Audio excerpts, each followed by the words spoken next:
Pane vhidhiyo iri kutenda pasocial media vari kuonekwa mutungamiri wenyika achibuda pavhidhiyo achitaura mashoko achiti aiwa Jehovha aiwa ndimwari wehondo. Anouya panapa vanhu vachimuacuza vachiti izvozvo aizvo zvingazogaranda kuti aiwa iye and their regime vauye vachikwanisa massive killing kune macitizens. Sena muna mashoko anobuda nyorwa panapa vanobva vasubscribe walike turn on the bell icon timira pano pamuzimu ai vanoposta this video ramuri kuona nepicture rapa rinenge richinzi in this 2015 video Emerson Mnangagwa says he grew up in a Christian family knowing only Jehovah werugare, God of grace, but when he grew up he heard of Jehovah wehondo, God of war, and that is why he went to war.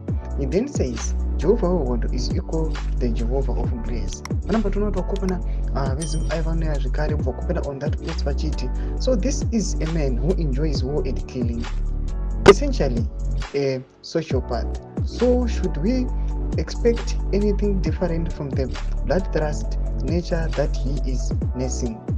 The longer he stays in power, the more people of Zimbabwe will suffer because all he lives for is destroying for their personal gain. Thomas Kwanbranyoko panapa nokomna mzimba achiti aiwa this belief aiwa ine vakuru avo yekuti aiwa Jehovha wehondo aiwa ndiJehovha werugare. At the same time vanouya vachiti aiwa ndo zvakaita kuti vakopana vagoenda kuhondo ende panguva inoi ndo zvari kuuya zviri kuvasimbisa mashoko ekuti Jehovha ndiJehovha werugare ndiJehovha wehondo ndo zviri kuita kuti vakonzerese the massive killing inenge ichiitika aiwa in arrest kumacitizens enyika yeZimbabwe. People are complaining but aiwa the longer he stays onto power the more people will suffer aiwa munyika yeZimbabwe. Imbonisa mafungiro enyu muri kudii pamusoro pemashoko aiwa anouya panapa achipenengurwa nevakomana vezimu aya vachianalyza. Pinango mesection medu mutise mafungiro enyu, so subscribe or like ponchera on the bell icon.